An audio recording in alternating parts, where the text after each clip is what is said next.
السلام علیکم کتونکو وخت مو په خیر. نن زه له تاسو سره د استرالیا هیواد د مهاجرینو یا بشردوستانه ویزا په اړه مکمل معلومات شریکوم چې څوک کولی شي ورته نوملیکنه وکړي، څنګه ورته نوملیکنه کیږي، کوم کسان ورته په شرایطو برابر دي، د کوم ځای څخه ورته نوملیکنه کیږي او ترڅنګ یې کومې فورمې ورسره ډکیږي، دا فورمې کوم ځای ته لیږل کیږي او څوک یې باید ولیږي. ټول مکمل تر پایه زه تاسو سره شریکوم. پاته د نوي چې البته هغه 3000 ویزاوي چې د استرالیا هیواد له طرفه رسما د افغانستان لپاره اعلان شوي دي او داسې ویل کېږي چې دغو ویزاو ته به همداسې دوام ورکړي او زیاتوالی به پکې راولي. اوس مهال چې تاسو ورته نوملیکنه کوئ، تاسو په همدغه 3000 ویزاو کې شاملېږئ، خو دا ویزاو ته دوی دوام ورکوي او په دې کې زیاتوالی راولي. لکه څنګه چې د استرالیا هیواد د مهاجرینو وزیر خپله وینا کې ویلي چې دغو ویزاو ته موږ همداسې دوام ورکوو او په دغو کې موږ زیاتوالی راولو. نو پاته د نوي زه امیر شاه یم. که لومړی ځل مې زموږ چینل مو تر اوسه نه وي سبسکرایب کړی، زموږ چینل نه لیدنه وکړئ. دلته د ایران د ویزا په اړه دی، SIV په اړه، همدارنګه د برازیل د ویزا په اړه، د پاکستان ویزا ته څنګه نوملیکنه کیږي، د افغانستان د پاسپورت فورمونه څنګه ډکیږي، د تذکرې فورمونه څنګه ډکیږي، داسې ډېر ویډیوګانې مې تشریح کړي. که لومړی ځل مو وي او تر اوسه مو چینل نه وي سبسکرایب کړی، چینل هم سبسکرایب کړئ، ترڅنګ یې ګړنجۍ کېکاږئ او آل باندې کلیک وکړئ ترڅو زموږ د همداسې نورو ویډیوګانو خبرتیا ترلاسه کړئ. نو راځو اصلي موضوع ته چې څوک کولی شي ورته نوملیکنه وکړي. دلته یو بله پاڼه ده، د دې سایټ لینک زه تاسو ته د ویډیو ډسکرپشن بخش کې اچوم. البته چې دغه د استرالیا هیواد دولتي ویب سایټ، لکه مخکې ویډیوګانو کې چې ما ذکر کړی و چې د ویب سایټ په اخر کې .gov.au یا .af.us چې راشي هغه دولتي ویب سایټ وي او رسمي د هغه هیواد ویب سایټ ده. دلته که لاندې راشو څوک کولی شي ورته نوملیکنه وکړي، څنګه ورته نوملیکنه وکړي، مکمل یې تشریح کړي دي. زه تاسو ته فقط خلاصه وایم. سمه ده ملګرو چې څوک کولی شي ورته نوملیکنه وکړي. یو، هغه څوک چې له استرالیانو سره کار کړی وي. دویم، هغه څوک چې له افغانستان د باندې دي، په ریفیوجي کیمپونو کې دي، UN سره ځانونه راجستر کړي دي او د UN راجستریشن نمبر لري. هغه کسان هم کولی شي دې پروسې ته نوملیکنه وکړي. البته پاته د نه وي چې د UN له لارې څوک چې نوملیکنه کوي هغه پروسه لږ څه اوږده کېږي. سمه ده، لږ څه وخت زیات نیسي. دریم، هغه څوک چې په استرالیا کې د دوی د خپل فامیلي غړي وي، د دوی د کورنۍ غړي وي او یا کوم ملګری ولري یا کوم سپانسر ولري. ضروري نه ده چې د دوی د فامیل غړي وي، یعنی د فامیل غړي هم کولی شي که ملګری ولري هغه هم کولی شي د دوی سپانسر شي او دې ته فورمه ډکه کړي. څلورم، هغه څوک چې په افغانستان کې اوس هم پاتې دي، دننه په افغانستان کې دي، هیڅ د هیواد څخه وتلي نه دي، هغه کسان هم کولی شي چې ورته نوملیکنه وکړي. فقط یو دلیل ورته وړاندې کوي. لکه دلته چې راشو، دلته یو بله فورمه ده د افغانستان په اړه، دوی یو مشخصه فورمه جوړه کړې. سمه ده، دلته تاسو کولی شئ که چېرته تاسو نوملیکنه کړی وي یا نوملیکنه ورته کوئ، ټول مکمل معلومات دلته تاسو ترلاسه کولی شئ. البته د دې سایټ لینک هم زه تاسو ته د ویډیو ډسکرپشن بخش کې اچوم. نو که دلته لاندې راشو ګورئ، دلته یو څو پوښتنې کېږي، یعنی آیا تاسو استرالیان یاستئ او په افغانستان کې بند یاستئ؟ نه. که چېرته یاستئ هغه باندې کلیک وکړئ. سمه ده. دویم، آیا تاسو استرالیانو سره کار کړی؟ که چېرته مو کار کړی وي یس باندې کلیک وکړئ. بیا نور معلومات تاسو ته دلته درکوي چې څنګه ورته نوملیکنه کېږي. نو موږ نو باندې کلیک کوو. سمه ده. بیا دریمه پوښتنه چې راځي، Do you hold a valid Australian visa؟ آیا تاسو د استرالیا ویزا لرئ؟ که چېرته لرئ یس باندې کلیک وکړئ، که نه لرئ نو باندې کلیک وکړئ. سمه ده. بیا لاندې راځو، یعنی تاسو مخکې کومه نوملیکنه ورته کړې چې هغه په پروسس کې ده، که چېرته پروسس کې وي یس باندې کلیک وکړئ، که نه وي نو باندې کلیک کوو. سمه ده. بیا دلته موږ ته لیکل کېږي، ګورئ ښه، You may be able to apply for refugee or humanitarian visa. یعنی تاسو کولی شئ چې ریفیوجي د مهاجرینو یا د هومانیټیرین بشردوستانه ویزا ته نوملیکنه وکړئ. یعنی څومره ښه خبره ده. ګورئ ښه ملګرو، که چېرته تاسو د دغو پورته پوښتنو نه هیڅ کوم هم نه لرئ، استرالین هیواد تابعیت نه لرئ، ویزا نه لرئ، یا کومه پروسه په جریان کې نه ده او کار مو نه وي ورسره کړی، بیا هم تاسو کولی شئ چې هومانیټیرین ویزا ته نوملیکنه وکړئ. او بله ښه خبره دلته چې لاندې نوشته شوي دي ملګرو، که چېرته تاسو اوس هم په افغانستان کې یاستئ، سمه ده، لکه مشکلات چې په افغانستان کې د دوی سفارت اوس بند او بعضې نور مشکلات تاسو دوی سره اړیکه نشئ ټینګولی، یعنی تاسو کولی شئ چې یو دویم کس نه کومک وغواړئ او هغه تاسو لپاره نوملیکنه وکړي. یعنې څومره ښه خبره ده. که یو کس تاسو پیدا کړئ پاکستان کې وي، په جرمني کې وي، انګلند کې وي، په کوم بل هیواد کې وي چې هلته د استرالیا هیواد خپله کونسلګري فعاله وي او یا هغه پوستخانې ته لاسرسی ولري د هغه نه هم کومک اخیستلی شي، هغه ستاسو لپاره نوملیکنه وکړي. نو بیرته راځو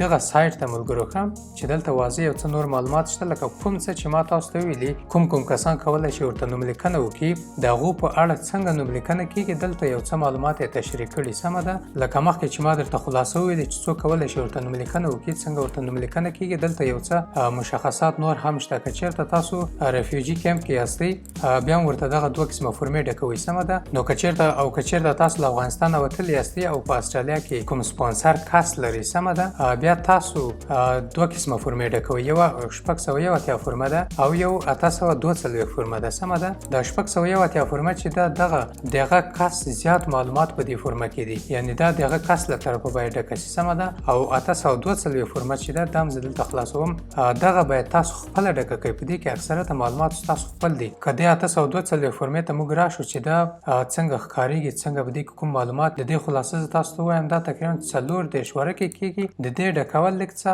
اسانه ده، لکه څومره چې دا غټه معلومیږي دومره مشکله نه ده. دې کې بعضې معلومات دي که تاسو کمپ کې اوسېږئ د هغه معلومات دي، بعضې نور معلومات دي. امکان لري چې په آینده کې زه د دې فورمې یو ویډیو درته ډکه کړم. نو واده نه درسره کوم، که چېرته تاسو غواړئ د دې فورمې ویډیو ډکه کړم کمنټ راته وکړئ. که چېرته کمنټونه غوښتنه زیاته شوه بیا ضرور درته ډکوم د دې فورمې په اړه چې دا فورمه څنګه ډکېږي. او دویم ترڅنګ یې که کوم تاسو هلته فیملي ممبر لرئ او تاسو سپانسر لرئ هغه باید 681 فورمه هم ډکه کړي. سمه ده، دا فقط د سپانسر له طرفه ډکېږي.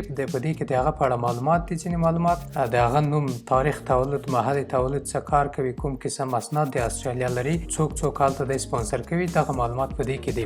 دغه دوه فورمې تاسو ډکوئ. سمه ده، او که چېرته تاسو سپانسر نه لرئ او په افغانستان کې یاستئ، هیڅ کس نه لرئ په استرالیا کې، بیا یوازې دغه 842 فورمه ډکوئ. لکه مخکې چې ما خلاصه کړه دغه یوه فورمه ډکوئ. سمه ده، 842 فورمه.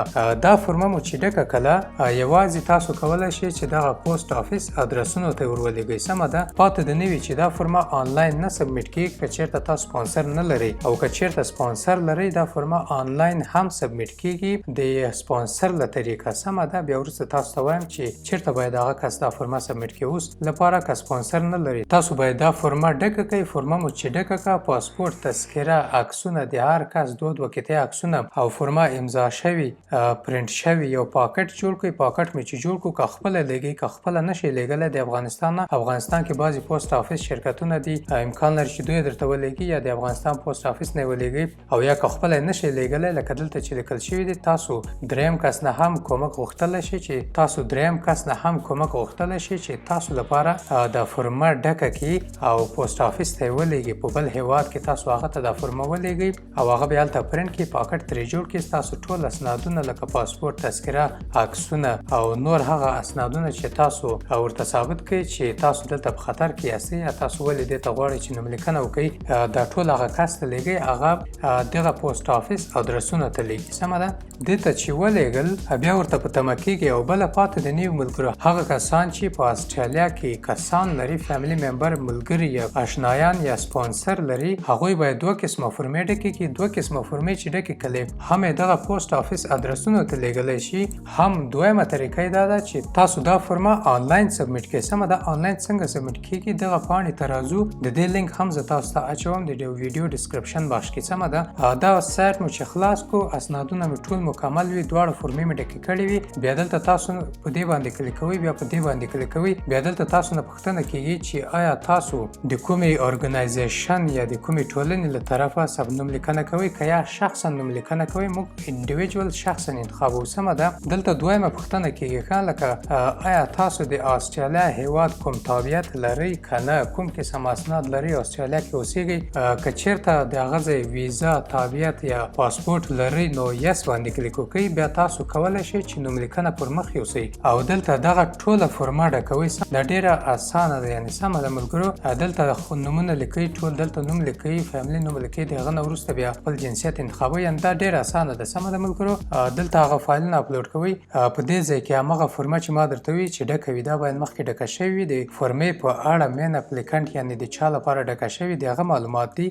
د نه وروسته بیا لاندې چې راځئ دلته عکسونه اپلوډ کوئ، عکسونه نه وروسته دلته تاسو هغه فورمه اپلوډ کوئ، فورمې نه وروسته بیا لاندې راځئ هغه د سپانسر فورمه چې ما ویلي دومه فورمه 801 فورمه دغه فورمه تاسو دلته اپلوډ کوئ، د نه وروسته بیا سبمیټ باندې کلیک کوئ. سمه ده دا فورمه ستاسو رسیږي آنلاین توګه باندې تاسو سبمیټ کوئ. هو که چیرته تاسو د استرالیا هیواد کوم تابعیت نه لرئ که دلته موږ نو باندې کلیک وکړو بیا تاسو نشئ کولی چې دې ته نوملیکنه یوازې د سویزرلند هیواد لپاره یو څه سهولتونه شته. افغانان نشي کولی چې آنلاین نوملیکنه وکړي پرته له دې چې دوی د هغه ځای تابعیت ونه لري. او که چیرته تابعیت لرئ په دې یس باندې کلیک کوئ او بیا کولی شئ ورته نوملیکنه وکړئ. او دومره لاره چې مخکې ما تاسو ته وویلي د پوسټ آفیس له لارې کولی شئ. سمه ده کله مو چې اسناد ولېږل امکان چې 2 میاشتې 3 میاشتې وروسته تاسو ته کیس نمبر راشي که چیرته په فورمونو کې مشکلات نه وو کیس نمبر نه وروسته امکان لري چې دغه پروسه تر 6 میاشتو پورې وځنډېږي.